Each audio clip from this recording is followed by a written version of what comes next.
아니 저 우리 삼총사가 왜 이렇게 또 쭈르르 앉았어요? 가관이네. 귀여워요. 왜 저는 약간 옛날에 미팅하던 생각도 나고. 예.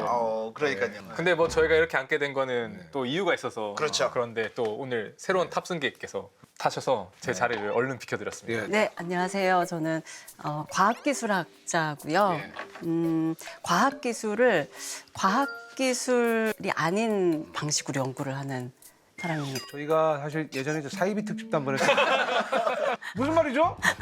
과학을 역사적으로, 철학적으로, 사회학적으로, 인류학적으로 뭐 이렇게 연구를 하는 그런 학문입니다. 저는 과학자잖아요. 연구를 하는 사람이잖아요. 과학자들과 과학자들 혹은 기술자들이 만들어낸 생산품들에 대해서 연구하시는 분이라고 보면 되지 않을까요? 너무 감동. 쏙쏙 들어왔어요. 설명을 너무 잘하시는데요. 그러니까 그거 맞죠? 네.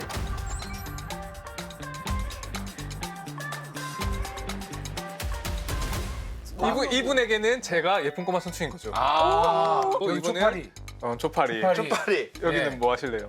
뭐 해파리 할게요. 그러니까 그런 것처럼. 맞아요. 아니 우리 임 교수님은 딱 보니까 제가 요즘 연애 프로그램 진행자잖아요. 네. 만약에 출연하셨다면 영숙이 좀 잘 어울리세요.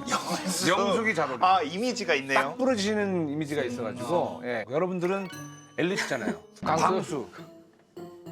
또 광수? 역시 광수. 예, 그렇죠. 광수 좋아요, 저. 제 프로그램도 좀 자주 보세요? 네, 자주 네, 오세요? 주로 나는 솔로.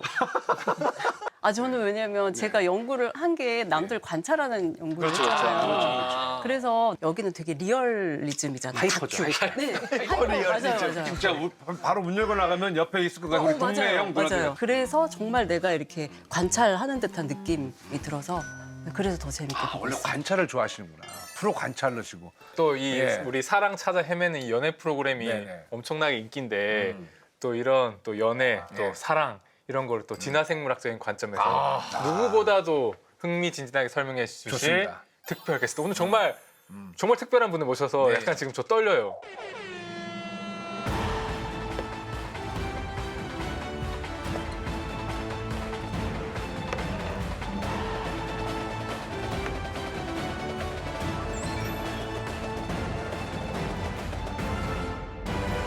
아이고 안녕하십니까. 예예예. 안녕하세요. 아이고 안녕하십니까. 안녕하세요. 반갑습니다. 아우 예 우리 교수님 본인 소개 좀 부탁드리겠습니다. 네, 이화여대 고고학부에서 학생들을 가르치고 있는 최재천 교수입니다. 야 우리 최혜천 교수님 반갑습니다.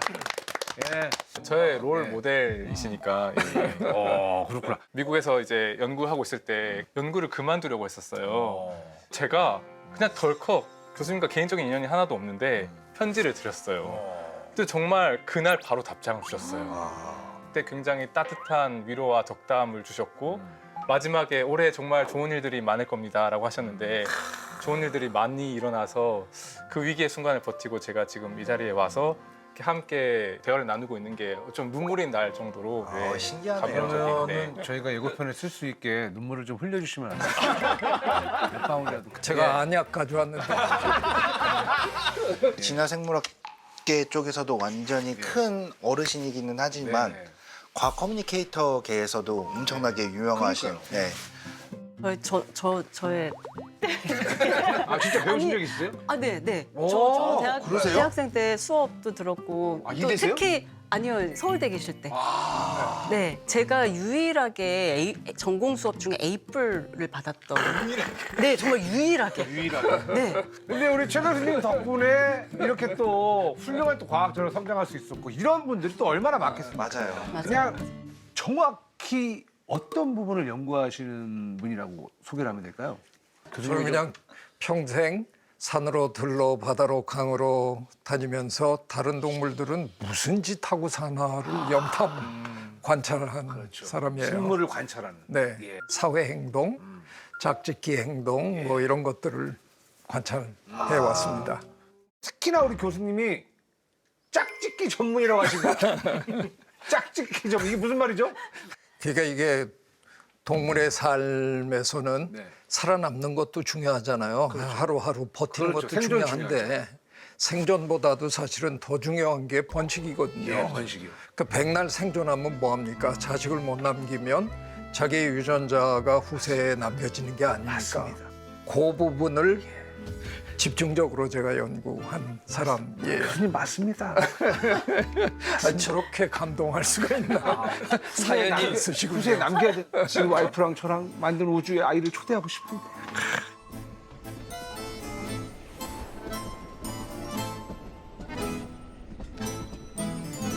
아니 그리고 또 궁금한 게 동물들은 어떻게 짝을 찾습니까? 그러면 짝 찾을 때 보통 저희 이제 진화생물학자들이 믿고 있는 예. 기준은 네. 아마도 가장 좋은 유전자를 갖고 있는 수컷을 찾지 않을까. 그런데 그 유전자가 얼마나 좋은지를 찾아내는 게 쉽지가 않을 거 아니에요. 아, 그러네. 암컷 입장에서는 그러네요. 외모로 벌써 암컷의 선택을 받을 수 있게 태어나면 아이고 좋다. 복 받은 거죠. 차은우나 송승헌이나 뭐 이렇게 태어나면 걱정이 없는 거예요. 걱정이 없죠 진짜. 네. 그분들은 더 걱정이 없죠. 네. 퍼펙트죠. 아 그러면 이제 새로 해야 되겠네. 차은우, 송승헌, 데스콘 이렇게 태어나면 걱정이 없다. 갑자기 걱정이 많으신 것 같은데. 그 두 명과 같이 오르내리는 게 걱정이에요 지금. 새로운 걱정이 생겼어. 그냥 차원을 송수원으로 가시죠. 그 차은우, 송승헌처럼 그냥 아름답게만 태어나면 예. 굳이 애쓸 필요가 없는 거죠. 없죠. 수컷은 아름답지 않으면 선택을 못 받으니까 진화의 역사를 통해서 많은 종에서 수컷들이 점점 아름다워지는 방향으로 아름답고 노래도 더 잘하고 네. 춤도 더 잘 추고 거기 수컷들도 이렇게 노력하는 거 아니에요. 암컷들한테 잘 보이려고.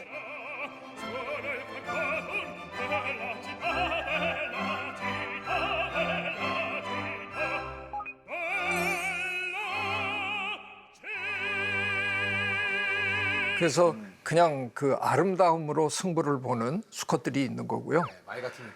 근데 뭐 죄송합니다. 그냥 우리 일단 그렇게 우리는 패스니까 우리는 괜찮아.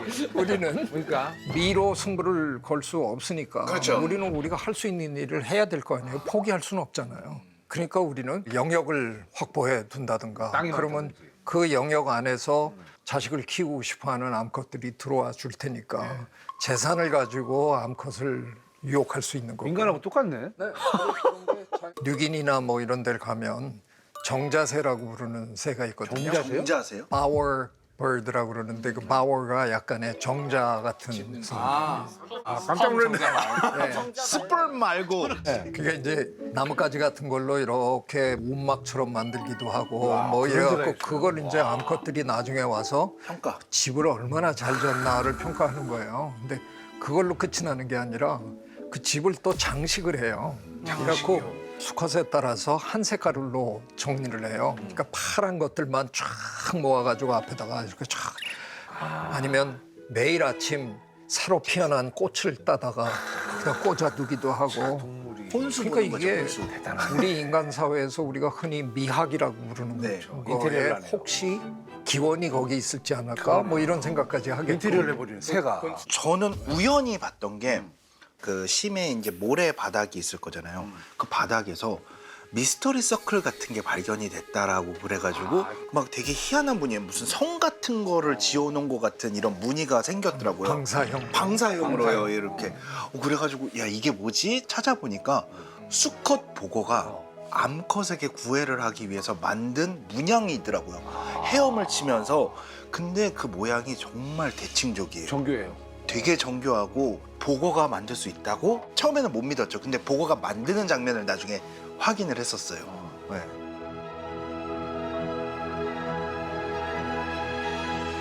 그때 심해 생물들을 보다 보니까 그냥 아귀가 있더라고요. 그러니까 수컷이 암컷 몸에 싹 흡수가 돼버리더라고요. 수는 뭔 말이야? 그럼 붙어버린다고? 붙어버리면서 한 몸처럼 돼버리더라고요. 그런 게 있어요? 네. 수컷이 엄청 조그매요. 수컷이 암컷에 비해서. 번식을 하겠다는 의지가 그만큼 강한 거죠. 목숨을 버리고라도. 걔네들 그냥 한 번을 위해서 다 죽고 녹아버리는 거. 곤충 중에서 함 주는 곤충들도 막 있잖아요. 함이라니. 진짜요? 이렇게 선물 같은 걸 해가지고 암컷한테 준 다음에 암컷이 먹는 사이에 짝짓기를 하는. 파리 중에는 예. 선물을 주는 파리들이 있는 거예요. 그래서 네, 이 선물의 크기가 중요한 거죠. 그렇죠. 오래 먹어야 초파리 되니까. 한 마리 잡아갖고 줘봐야 빨리 먹고 뭐가 제가 그럴 수 있으니까. 그러니까 되도록이면 큰 걸 잡아야 되는 거예요. 근데 개중에는 지금 말씀하신 대로 그걸 그냥 주는 게 아니라 그걸 포장을 해서 드려요. 우와. 선물처럼요? 해가지고 선물을 이렇게 예쁘게 싸요. 그래갖고 그걸 드리는 거예요. 풀리게. 문화적이네. 근데 그건 실제로는 무슨 뜻이에요? 포장지를 푸는 시간을 시간도 벌어야 되죠. 그래서 그 종을 연구하다가 발견한 게 뭐냐? 안에 아무것도 안 넣는 놈도 있어. 그냥 포장을 무지무지 잘해갖고 줘요. 암컷은 뭐가 있나 보다가 받아갖고 뜯는데 시간이 너무 걸렸어. 짝짓기는 벌써 당했어. 그는 열었는데 아무것도 없어. 쳐다보면 파이 그리고 날아. 그 파리조차도 진짜 그 와중에 사기 결혼을 한 애들이 있어요.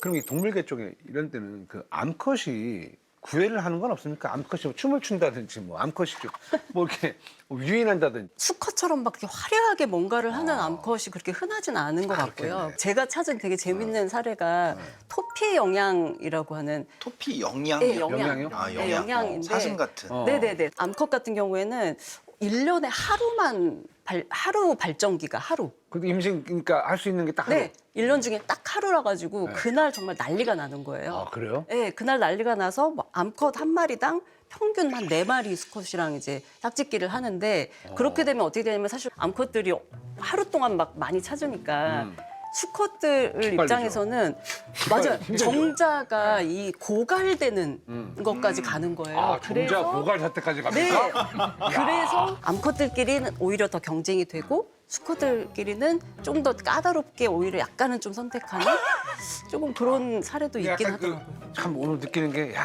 동물들도 그렇게 열심히 짝짓기 한번 해보려고 그렇게 열심히 사는데 반성을 좀 많이 하게 됩니다. 나는 너무 노력을 안 하고 있지 않나. 일이 많다는 이유로 너무 노력을 안 하고 있는 거 아닌가라는. 저는 다윈이 이런 것들을 자연에서 관찰했을 때 굉장히 당혹스러웠을 것 같아요. 말씀하신 보고가 바닥에 그린 이런 그림 그리고 있으면 사실은 노출되는 거잖아요. 자기가 포식자들한테. 그 다음에 뭐 선물해서 포장하는 거 이거 다 소중한 에너지를 쓰는 거잖아요. 그냥 이런 에너지 안 쓰고 짝짓기를 해버리면 될 텐데. 그러니까 다윈 입장에서는 자연에 잘 적응한 가장 효율적이고 환경에 적합한 개체들이 널리 퍼졌다라고 종의기원 자연선택설을 통해서 설명을 했는데 이 성과 관련된 것만 보면 애들이 너무 이상하게 행동을 하니까 그러네 동물은 수컷이 막 공작 확 피고 막 뭐 난리도 아닌데. 그래서 다윈이 왜 공작새 그 날개 볼 때마다 막 메습 것 같다고 막 그렇게도 너무 화려한데. 공작새 얘기를 하셨지만 공작새. 공작새보다 우리 주변에 더 흔히 볼 수 있는 새가 꿩인데 네. 꿩은 수컷은 장기라고 부르잖아요. 그 굉장히 화려하잖아요. 암컷은 까투리라 그러는데 까투리는 잘못하면 밟을지도 몰라요. 작아요. 안 보여서 그 저 흑색하고 비슷하고 맞아요. 이래서 갈색 같은. 왜 그럴까? 같은 종인데 생존을 위해서는 분명히 까투리 전략이 유리한 거잖아요. 안 들켜야 되니까. 그렇죠. 다윈이 그것 때문에 고민을 무척 한 거예요. 수컷들은 왜 저러지?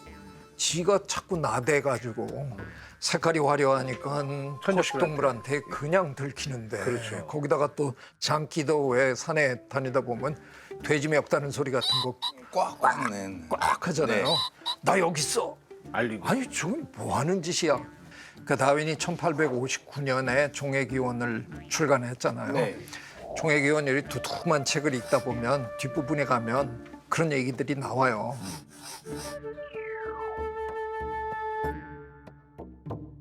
그래서 그때부터 벌써 이게 번식에 관한 건 좀 달리 설명을 해야 되는데 어떡하지? 그래갖고 성선택론의 냄새를 조금 풍겨요.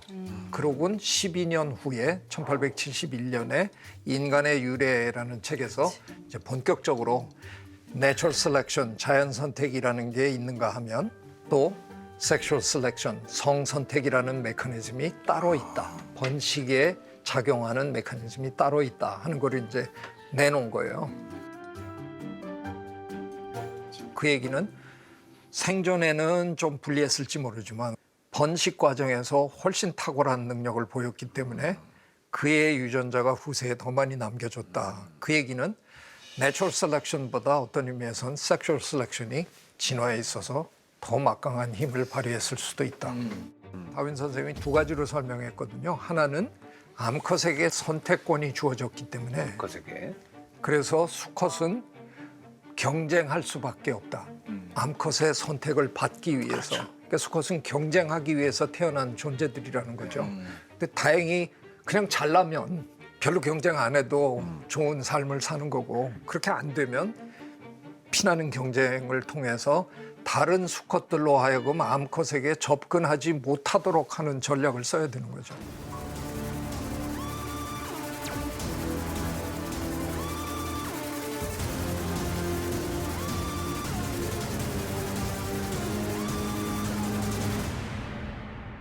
그래서 저는 이 얘기를 할 때마다 좀 저 스스로도 이 헷갈리는 부분이 기린의 뭐 목의 길이를 생각했을 때 목이 길어야지 나뭇잎을 잘 따먹어서 그런 애들이 이제 선택돼서 살아남았다 할 때 이제 우리가 보통 자연 선택 얘기를 하잖아요. 수컷 공작의 꼬리를 보고 선택하는 암컷도 자연의 일부잖아요.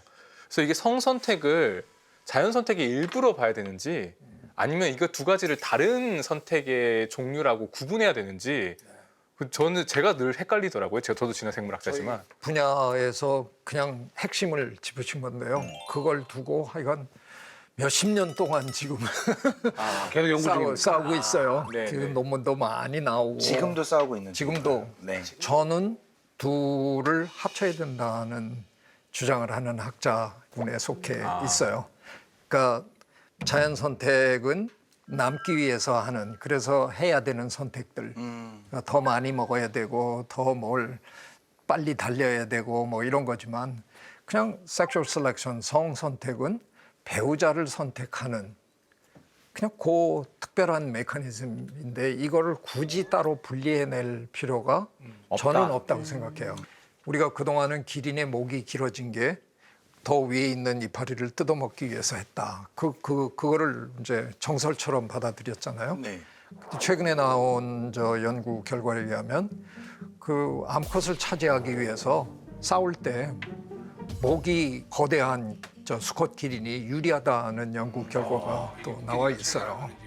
그러니까 뭐 어떤 의미에서는 그 목이 길어지는 그 과정에 자연 선택만 작용한 게 아니라 성 선택도 함께 작용했을 가능성 있는 거죠.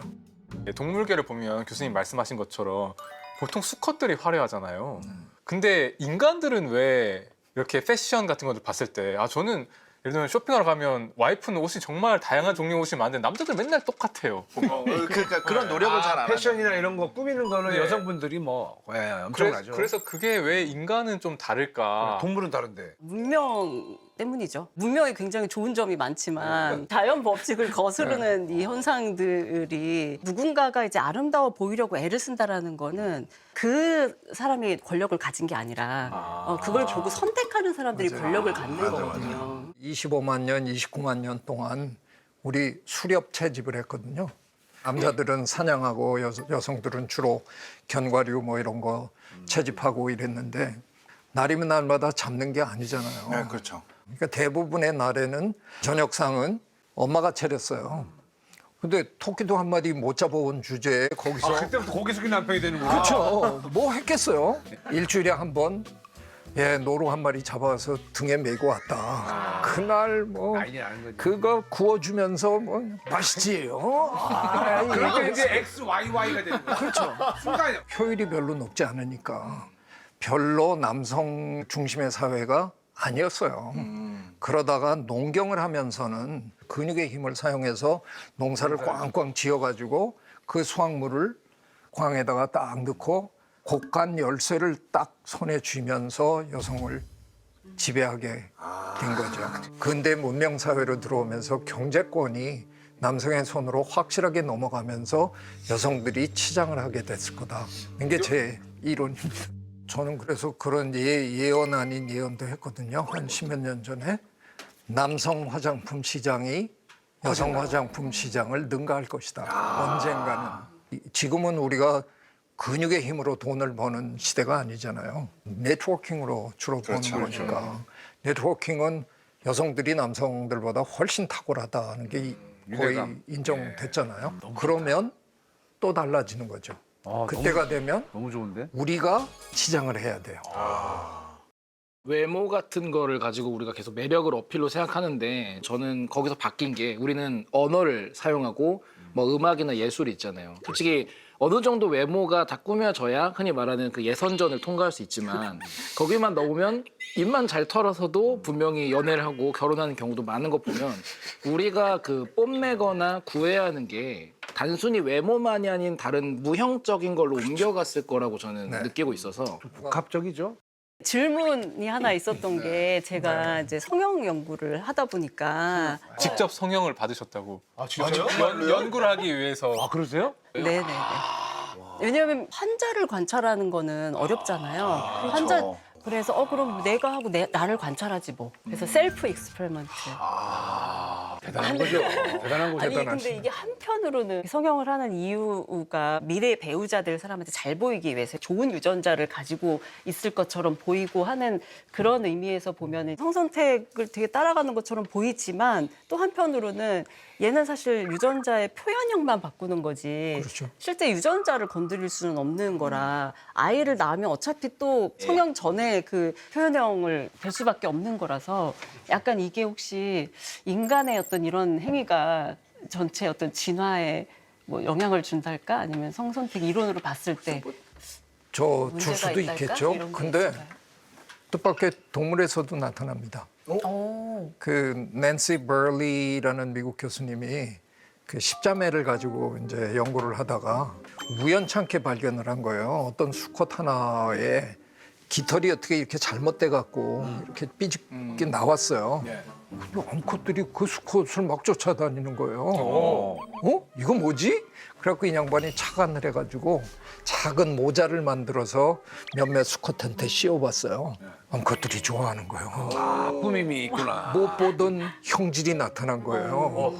새로운 깃털. 그래서 이제 그때부터 깃털의 색깔도 좀 입혀보고 뭐 했는데 뜻밖의 암컷들이 그 새로움에 굉장히 꽂혀가지고 짝짓기 이거를 선택을 많이 해주는 거예요. 이런 게 이제 새로운 게 그 커뮤니티에 없던 뭔가가 나타나면 그냥 그게 이제 어떻게 눈에 띄고 네, 그게 과연 호기심으로. 그들의 그 진화에 유전적으로 정말 나중에 도움이 됐을까? 그거는 우리가 파악하기는 좀 힘들죠. 그런데 어쨌든 그 당대에는 그런 현상이 나타난다는 걸 보고 그 논문에 정말 많은 사람들이 굉장히 많이 놀랐어요. 근데 말씀하신 대로 그건 어디까지나 표현형의 변화를 준 거지 그게 유전자형의 변화를 준 게 아니기 때문에 과연 그게 글쎄요. 저는 오히려 오늘 임 교수님이 오니까 이 얘기를 꼭 하고 싶었는데 1859년에 다윈의 종의기원이 나왔을 때 영국이 발칵 뒤집혔거든요. 왜요? 동물원에 가면 볼 수 있는 원숭이. 쟤랑 우리랑 침팬지랑. 옛날에 네. 공통 조상이었다라고 이제 다윈이 설명한 거잖아요. 그러니까 난리가 났죠. 어느 백작 부인 둘의 일화가 있어요. 아이고 다윈 선생이 그 쟤네들이 우리랑 옛날에 친척이래요. 그랬더니 이 다른 백작 부인이 설령 그게 사실이라도 우리는 남들은 모르게 합시다. 뭐 이렇게 서로 얘기를 했다는 거예요. 사회적으로는 엄청나게 충격이었지만 곧바로 과학자들은 자연 선택 이론을 입증하려고 연구를 뭐 엄청나게 시작했어요. 근데 1871년에 성선택론이 나왔는데 연구가 하나도 안 돼요. 빅토리아 남성들에게는 이건 말도 안 되는 거야. 침대 위에서 선택권이 여성한테 있다고? 이게 무슨 말도 안 되는 소리를 해? 세상에 위험한 얘기가 나오면 대응하는 전략 중에 제일 좋은 전략이 뭡니까? 무시하는 것이. 무시하는 거. 맞아. 아무 말도 안 하는 게 최고의 전략이거든요. 아마도 영국의 남성들은 다윈의 성선택론을 제가 영어식 표현을 하면 카펫 밑으로 쓸어 넣어버렸다. 근데 그게 여성운동이 시작되면서 1960년대, 70년대 때부터 다시 연구가 시작이 됩니다. 성선택론에 대한 연구는 그래서 100년이 맞아요. 100년이 걸렸어요. 다시 되는데. 영국은 확실히 그랬던 것 같아요. 아, 네, 영국은 확실히 그랬고 오히려 미국에서는 되게 인기가 많았었어요. 그래서 한 4년 후쯤에 자연계에서의 성이라고 하는 제목으로 그 앙투아네트 블랙웰이라고 하는 여성 목사셨어요. 네, 그분이 책을 쓰시거든요. 그러니까 성선택 이론을 나름대로 해석을 해서 책을 쓰셔가지고 그게 어떤 거에 영향을 줬냐면 당시에 있었던 1880년, 90년대부터 여성 참정권 운동이 네네네. 서구권에서 굉장히 활발하게 일어나는데 거기에 굉장히 중요한 어떤 이론적인 근거로 왜냐하면 여성의 선택권이라는 게 또 되게 중요하게 그렇죠. 영국에서는 그럼에도 불구하고 미국의 참정권, 여성 참정권은 흑인보다도 또 맞아요. 높았잖아요. 1920년 돼서야. 네. 저는 이제 과학의 역사를 또 공부를 하니까 과학의 역사에서 다윈의 진화론 너무 중요하거든요. 그런데 자연 선택 이론은 정말 많이 연구를 하고 중요한 점이 막 이만큼 써 있어요. 그런데 성선택 이론에 대해서는 별로 얘기가 없어요. 그러니까 전반적으로 성선택 이론이 과학의 역사에서도 그렇고 당시 영국 사회에서도 그렇고 사람들이 뭔가 진짜 밑에 묻어두고 싶었던 거는 분명한 것 같은데 그게 결국엔 미국으로 건너가서 여성 참정권 운동에 굉장히 중요한 이론적 근거가 됐다. 다윈 효과라고 해서 다윈이 과학자이지만 사실 사회적으로도 이렇게 굉장히 큰 영향을 준 인물이다라는 걸 다시 한번 강조를 하고 싶습니다. 네.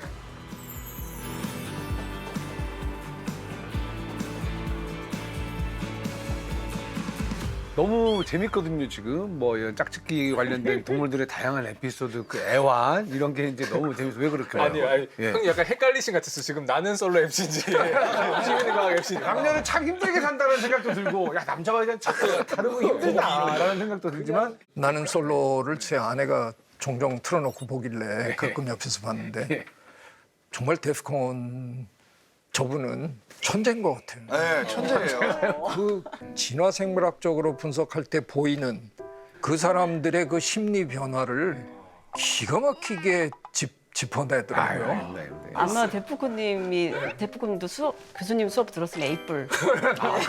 공부 진짜 관찰을 너무 다시 잘하셔서. 태어나면 진짜 대학생으로 태어나고 싶어요. 노리고 싶은 과학대. 저는 되게 재밌게 보고요. 연애 프로그램 뭐 나는 솔로 말고도 볼 수 있는 건 다 보고 있는데 진짜로? 볼 때마다 되게 재밌는 게 저렇게 노력을 해서 얻는 게 뭘까라는 생각을 할 때가 있고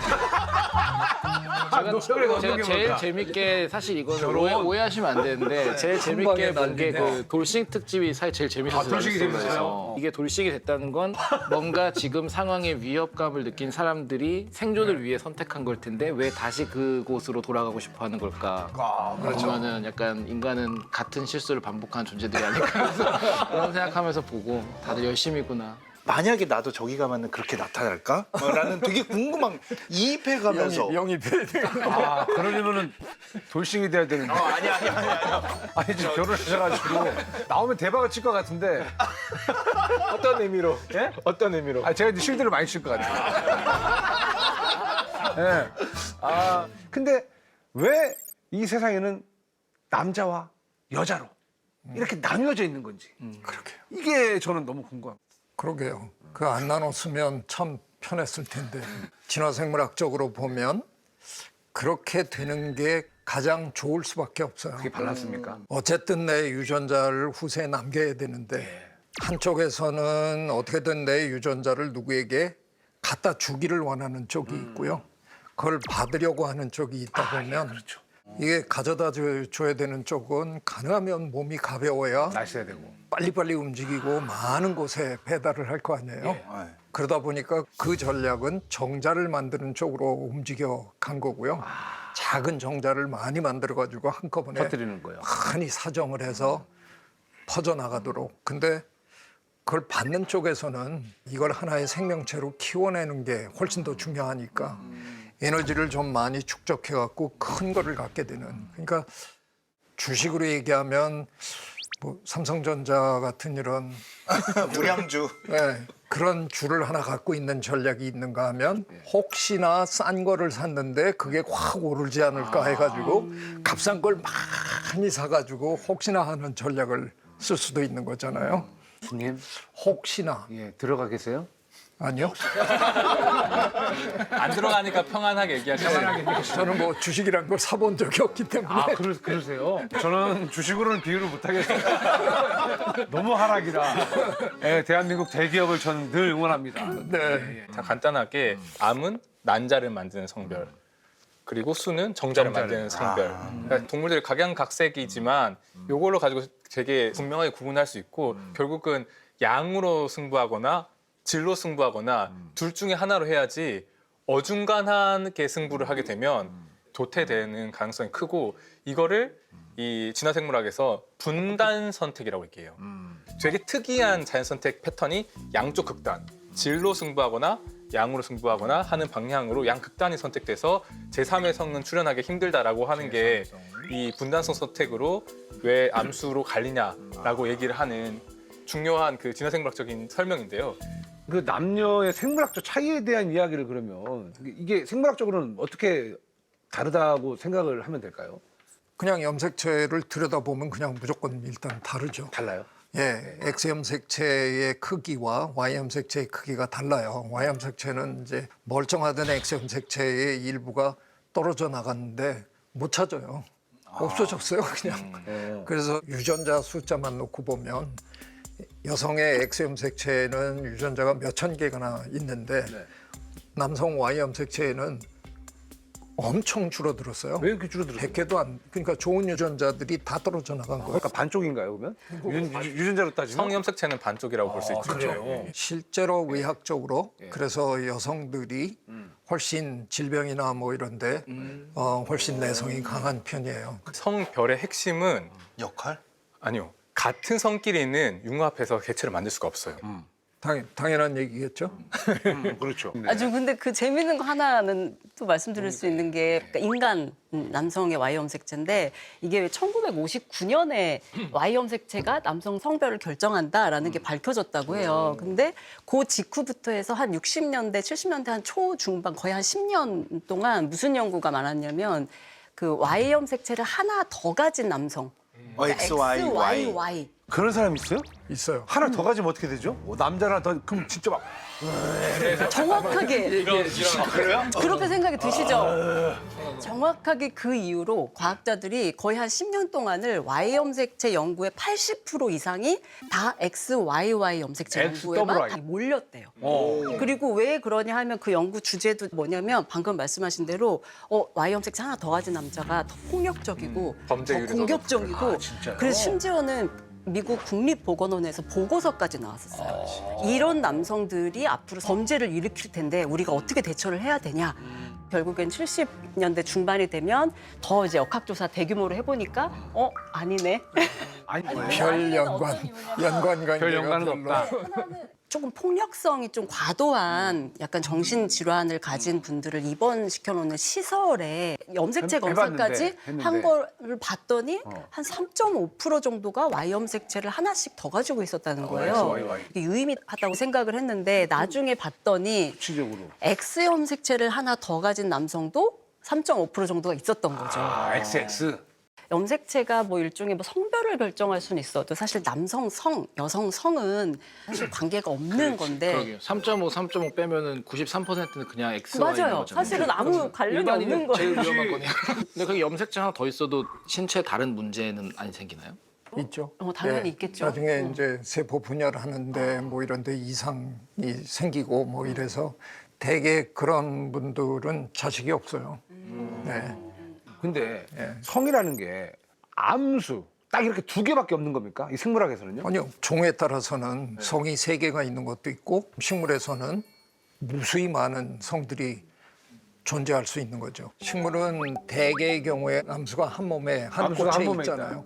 대개의 꽃들은 수술부터 작동을 해요. 그러니까 처음에 꽃으로 피면 수술이 이제 앞으로 나와서 걔네들이 이제 꽃가루를 보내는 역할을 하다가 수술이 서서히 시들면 가운데 있는 암술이 이제 도드라지면서 그때부터는 꽃가루를 받는 역할을 하거든요. 다시 받고. 이걸 수치로 계산해 볼 수가 있어요. 그러니까 제일 처음에 시작할 때는 100% 수컷이었어요. 꽃가루만 내보내 주니까. 근데 그 수술들 중에 꽃가루 다 내보내고 시드는 게 생기면 이게 76% 수컷을 하네. 100% 수컷으로 시작했다가 100% 암컷이 되는 데까지 쭉 가니까 꽃에서는 성이 무한대로 많은 거죠. 미국의 애리조나 같은 사막에 주로 사는 개미인데요. 수학개미라고 우리가 부르는데 나다를 이렇게 모아다가 이제 그걸 먹고 하는데 그 개미에서는 일개미를 만들려면 짝짓기 해야 되는 수컷이 따로 있고 여왕개미를 만들려면 짝짓기 해야 되는 수컷이 따로 있어요. 그러니까 남자는 2종류가 있는 거고 여자는 1종류밖에 없는 거죠. 그러니까 성이 3개예요 이미. 근데 여기에 변종이 또 태어났어요. 최근에 보니까. 이 잡종에서는 암컷도 2종류가 나타나는 거예요. 잡종을 하다 보니까. 그래서 결과적으로는 4개의 성이 나타난 종이 발견이 된 거예요. 어디까지나 특수한 케이스고요. 그냥 제일 좋은 전략은 한쪽은 질적으로 승부하고 한쪽은 양적으로 승부하는 그게 가장 좋은 전략으로 진화한 거죠. 짝짓기를 안 하고 혼자서 애를 낳을 수 있으면은 더 편했을 텐데. 나는 솔로 필요 없죠. 그렇죠. 나는 커플. 네, 나는 커플. 나는 이미 커플. 그러니까 무성생식이 훨씬 편하죠. 네. 유성생식을 하는 우리들은 나는 솔로도 해야 되고 뭐 어필해야 되죠. 다 해야 되잖아요. 영숙 씨, 옥순 씨 찾아다녀야죠. 그렇죠. 고백해야죠. 뭐 해야죠. 그럼에도 불구하고 지구를 둘러보면 유성생식을 하는 생물들이 지금 잘 나가고 있잖아요. 그 짜릿함. 이게 패러닥스예요.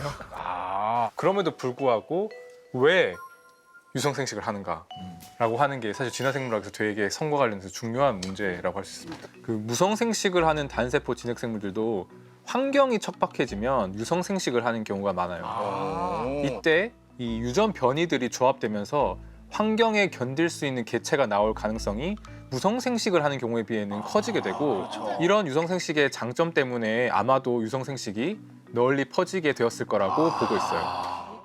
이제 짝짓기에 대한 이야기를 좀 하고 있는데 동물들은 짝짓기 철 같은 게 있잖아요. 짝짓기 철도 있고 근데 인간은 뭐 짝짓기 철이 없잖아요. 네.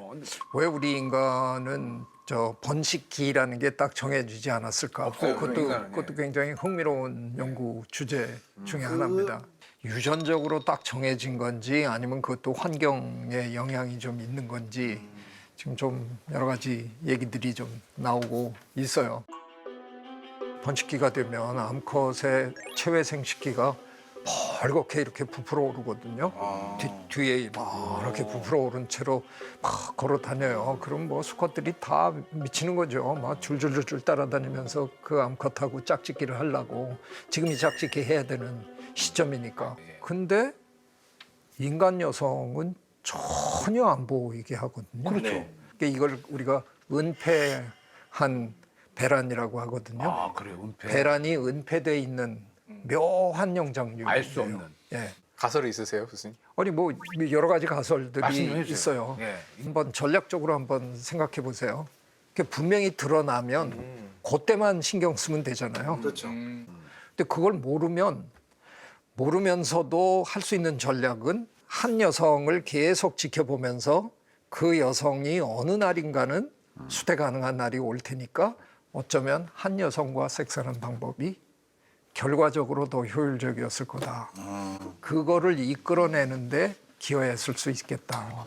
은폐된 어떻게 보면 이 생식 주기라고 하는 게 그 인간에게서 다른 그 유인원에 비해서 강하게 나타나는 일부 일처적인 성향의 진화를 어떻게 보면 추동했을 수도 있겠네요. 맞습니다. 새들은 대개 일부 일처제를 많이 하는 걸로 잘 알려져 있거든요. 그래서 엄마 아빠가 같이 자식들을 키워요. 번갈아 가면서 저기 와서 그래서 바톤 터치하고 또 왔다 공동육아. 갔다 가지고 네. 새들의 경우에 그래서 이혼하는 새들도 있어요. 이원이요? 예. 미국 서부에서 이제 갈매기 연구를 오래 하신 주디스 핸드라는 양반이 낸 논문에 보면 이혼율이 30% 정도까지 되는 거예요. 뭐 무슨 이혼 사유가 뭘까? 그렇죠. 남편이 고기 독점해서 그런가? 재밌는 게 그 당시 미국 사람들의 이혼율이 30%였어요. 거의 비슷하게 나왔는데 이혼을 왜 했나를 뒤져보다 보니까 그 전해에 아이를 키우는데 교대 시간이 길었던 부부가 헤어졌어요. 아 완벽한 공동이 아니었구나. 반반이 아니었구나. 반반이 아니었네. 우리는 서로 나가려 그러잖아요. 육아를 배우자한테 어떻게든 넘기고 나 바빠 오늘 약속도 많고. 근데 새들은 반대예요. 나가면 고달프잖아요. 나가서 먹이 물고 들어오다가 솔개한테 당하고 뭐 이러니까 서로 안 나가려 그러는 거예요. 당신이 나갈 차례야. 그리고 와서 확 하는데 모른 체 하는 거예요. 안 나가려고. 그래서 이 교대 시간이 길었던 부부가 많이 헤어진 거예요. 안 맞아 이러면. 그 다음 해에 새들은 그렇게 하면 이제 비번식기에는 어디로 이동했다가 번식 장소로 다시 돌아오면 작년에 자기 남편, 작년에 자기 아내를 찾거든요. 그 갈매기들이 일찍 와가지고 벼랑에서 막 소리 지르는 게 당신 어딨냐라고 찾는 소리거든요. 그 다음에는 오자마자 다른 남자 아니면 다른 여자랑 그냥 둥지 틀더라는 거예요.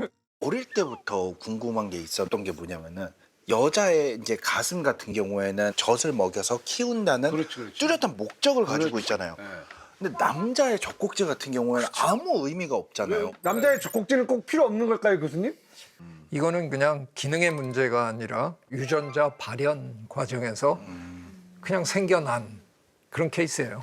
만약에 수컷인데도 젖을 생산하는 포유류가 있다. 그러면 어떻게 다 쟤는 기능이 안 없어졌을까? 뭐 그런 생각을 할 수는 있겠지만 지금은 어쩌다가 필요 없는 게 돼버린 거겠죠. 네. 이게 진화의 그 과정에서 남성이든 여성이든 Y 염색체를 빼고는 거의 다 같은 유전자 종류를 가지고 있기 때문에 하나의 어떻게 보면 레시피를 가지고 두 개의 성별을 만들고 있는 상황이라서 성별 분화될 때도 왜 네. 디폴트가 여성이 네. 그죠 여성이고 말씀하신 것처럼 기본적인 우리의 그 유전적 프로그램은 여성 생식기화 되게 돼 있어요. 정확하게 말하자면 성이 발달하는 과정에서 초기에는 바이 포텐셜 고나드라고 했어요. 바이는 두 개란 거고 포텐셜은 잠재력이잖아요. 그래서 남자에게든 여자에게든 양쪽의 생식기, 남성과 여성의 생식기를 둘 다 만들 수 있는 구조를 가지고 있어요. 처음에는. 근데 남성의 생식기가 퇴화하는 방향으로 짜여져 있는데 Y 염색체 위에 있는 SRY라고 하는 부분이 있거든요. SRI? 그 부분이 이 반대로 이걸 팔씨름을 꺾어주는 거예요. 그래서 성별 결정은 팔씨름이랑 되게 비슷해요. 그래서 원래 팔씨름은 여성 생식기가 이기기로 돼 있는 팔씨름인데 Y 염색체가 이렇게 외부에서 개입해서 밀어줘서 얘를 남성 생식기를 살리고 여성 생식기를 여기서 제거해요. 개입한다라는 거는 그거는 얘 의지가 아니에요? 그러니까 어디 뭘로 개입한다는 거예요? Y 염색체에 있는 유전자가 특정 유전자가 작동을 하는 거예요. 그래서 이 Y 염색체 위에 있는 이 스위치를 인간이 유전공학적으로 조절하면 성전환을 할 수 있어요. 그래서 생쥐 가지고 이거를 90년대 초반에 성전환을 실제로 해서 수술 안 하고요? 네네 유전자를 조작해서 그러니까 염색체와 다른 성별이 나오게 만들었어요. 이미 태어난 후에 그러니까 그게 변화가 아닌 되는 거잖아요. 거예요? 태어난 후에 태어난 후가 아니라 발생 단계에 발생 당시. 발생 당시에. 인간 남성의 Y 염색체가 점점 퇴화하고 있다고. 왜 그래요? 그래서 계산을 해보면 450만 년 후에는 없어진다고 하는 연구를 제가 봤거든요. 그러면 다 성이 네. 그냥 통합이 되는데요? 몇십 년 전에 나왔을 때 다들 막 난리가 났었거든요. 그럼 이제 남성이 없어지는 거냐? 그러니까. 네, 지금 말씀해 주셨지만 사실 Y 염색체에만 성을 결정하는 모든 게 다 들어있는 게 아니라 아이가 없어도 돼요? 네 없어도 다른 데에서 그런 역할을 하면 되는 거죠. 빼우면 다른 XO 시스템도 있어요. 예쁜 꼬마 선생님 딱 그걸 말씀하시는 거예요. 네. X 염색체랑 O라고 표현하거든요. 없어요. 없어. 예, 그래서 두 개가 있으면 암컷, 그 해부학적으로 암컷. 하나가 있으면 하나가 빵꾸 나면 수컷. 그게 떨어져 나간 순간이 인간에게 성별이 생긴 순간일까요? 아니요. 그건 또 아니에요? 그건 아니죠. 이게 동물계에서는 이미 전략이 두 가지, 양으로 승부하는 성과 이 질로 승부하는 성이 나누면서 두 가지 성별의 구분 자체는 확고해졌는데 이 성이 어떻게 결정되는지에 대한 방식은 굉장히 다양하게 진화했어요. 그래서 XY 이전에도 이미 성별은 나눠져 있었고 대신에 얘를 결정하는 방식이 계속 진화를 하고 있고 파충류 같은 경우는 그래서 온도에 따라 결정되는 경우도 있어요. 그러니까 거북이 엄마가 거북이 알이요, 예. 알을 이만큼 이제 모래 안에다가 다 파묻어 놨잖아요. 예. 근데 햇빛이 비치면 그 모래 표면에 가까운 데는 좀 온도가 높을 거 아니에요. 저 더 깊이 있는 건 좀 낮고 예. 온도 차이로 암수가 달라지는 거예요. 야, 그냥 알인데 온도에 따라서 하이브리드 시스템도 있고요. 온도랑 유전적으로 결정되는 게 하이브리드로 돌아가는 데도 있고 제가 도마뱀을 반려동물로 키우거든요. 아, 그래요? 네, 레오파드 개코를 키우는데 그래서 찾아봤었는데 얘가 왜 온도 따라 바뀌나 이게 방향족 골이라는 아로마틱 물질이 있어요. 화학 분자들이. 이걸 바꾸는 효소를 우리가 아로마테이스라고 그러는데 이게 남성 호르몬, 여성 호르몬이 둘 다 그 구조를 가져요. 되게 비슷하게. 아래 있을 때 온도가 한 26도 정도 기준으로 이 높낮이에 따라서 이거를 전환시켜요. 결합을 끊어가지고. 온도 때문에 지금까지 분자는 어떻게 된다 알렸는데 도대체 이 알이 그걸 어떻게 인식을 해서 뭘 자극하느냐는 아직도 모른다고 하더라고요. 그 디즈니 만화 영화의 니모의 니모 같은 그 산호초에 사는 물고기들 중에서는요, 암컷이 없어지면 수컷들 중에 제일 그래도 괜찮은 수컷이 한 24시간 내지 72시간 정도 기간에 설마. 암컷으로 그냥 변해요. 물고기가요? 네. 이거 말도 안 돼요. 물고기는 성전환하는 물고기들 많이 알려져 있어요. 그래요? 네, 호르몬 변화에 의해서 체내 생식기관이 다 암컷이 돼버려요. 예, 자기가 바뀌어야겠다라고 생각을 해서 바뀌는 거예요? 아니면 선택이 되는 투표를 거예요? 하죠, 투표를. 모여가지고 산호초에 투표를 해가지고, 야, 너 지금 오늘은 이번엔 너. 암컷이 없다. 누가 자원 좀 해라. 야, 그러면 내가 할게. 그래서 내가 암컷 간다. 그러니까 이렇게 되는 건지. 어제 동료가 내 남편이 되는 거지. 갑자기 그렇게 되는 거 아닙니까? 그러니까 그런 거 아니에요. 물고기들끼리는요. 성전환이 크기를 매개로 이루어져요. 그래서 왜냐하면 그 중에 제일 그 강한 존재가 암컷이어야 그 사회에서는 이제 또 알을 낳고 이런 걸 해줘야 되니까. 저기 그러면 예를 들어서 뭐 우리가 알고 있는 뭐 돔이라든가 뭐 고등어라든가 뭐 방어라든가 이런 애들도 성을 바꿀 수 있습니까? 아니요, 그런 저 물고기들이 따로 있죠. 따로 있어요. 예. 열대. 열대 바다에 가서 산호초 스노클링 이렇게 하면 거기 예쁜 애들 중에는 많아요. 그러니까 성전환이 생존 전략 중에 하나로 자리를 잡은 거네요. 그렇죠. 암컷이 알을 낳고 수컷이 거기다 뿌리잖아요. 네. 예, 액상을 뿌리잖아요. 근데 정액상을 뿌리잖아요. 이렇게 뿌리는데 그럼 물고기들이 처음 들은 용어를 해가지고 참 헷갈렸어요. 야, 너무 또 제가 교육 방송이니까 너무 또 약간 저는 성별 바뀐다는 게 별로 거부감이 없이 드는 게 성별이란 게 사실 생식기 말고는 별로 그렇게 크게 좌우되는 게 아닌 게 아닐까 싶긴 해요. 호르몬 요법만으로도 생식기를 제외한 모든 거는 변화가 되잖아요. 목소리부터 몸의 형태나. 근데 사실은 그 성별을 결정하는 게 여러 기준이 있지만 어떤 생식기를 갖고 있냐가 인간의 경우에는 제일 결정적인 요인이 아닐까 싶어서 이게 그렇게 딱 이분법으로 된 게 아니라 굉장히 다양한 경우들이 있는 거를 우리가 인정을 하는 게 맞는 것 같다는 생각이 이번에 좀 들어요, 저는. 재밌는 게요. 로마 시대 때 같으면 그게 너무 당연한 일이었어요.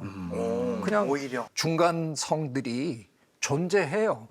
실제로 성적으로도 성적 형질로도 존재하거든요. 이거는 왜냐하면 염색체 수준에서 둘이 남자 여자가 다르지만 남자로 태어나려면 그 발생 과정에서 변화가 있어야 돼요. 어느 순간에 적절한 순간에 남성 호르몬이 분비가 돼야 그래야 남성 성기가 만들어져요. 그 호르몬이 그 시점에 분비가 안 되면 남성 성기가 제대로 안 만들어져요. 그러면 약간은 여성 같고 딱히 여성은 아닌데 조금 변형된 성기를 갖고 태어나는 사람들이 실제로 있어요. 그거는 그냥 현실이고 현상이에요. 근데 그걸 무시할 수는 없는 건데 오히려 예전에는 그리스나 로마 때는 그걸 다 인정을 하는 사회 분위기였어요. 근데 저는 이거 오늘 우리 임 교수님이 나왔으니까 과학기술학을 하시는 분한테 숙제처럼 한번 던져보고 싶은 건데 이게 제 생각에는 오히려 과학의 발달 때문에 오히려 이상해진 거라고 생각해요. 그 그리스나 로마 시절에는 우리가 염색체의 존재에 대해서 몰랐어요. 근데 어느 순간에 염색체를 발견을 했단 말이에요. 그러니까 인간의 경우에는 여성은 XX고 남성은 XY란 말이에요. 그러니까 그때부터 분명하게 XX는 여성이고 XY는 남성이야. 근데 왜 중간 형태가 어정거리는 거야? 그래서 그거를 오히려 과학의 발전이 오히려 사회의 그런 현상을 오히려 만들어낸 거 아닌가.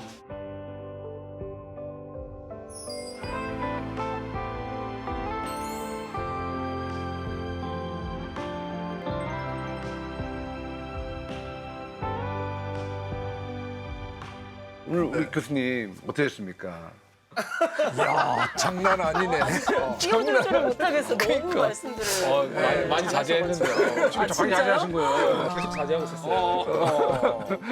재밌었습니다. 감사합니다. 즐거웠습니다. 아, 감사합니다. 감사합니다. 즐거웠습니다. 미세 플라스틱이 지금 뉴스에서 맨날 나오는 건데 저는 사실 잘 모릅니다. 그래서 미세 플라스틱 분야의 전문가, 전 세계적으로 봤을 때도 정말 최고 수준의 전문가분을 모셨습니다. 플라스틱은 죽지 않는다. 작아질 뿐이다. 이 티백 안에 미세 플라스틱이 약 12억 개가 있다라는 말인데. 예, 맞습니다.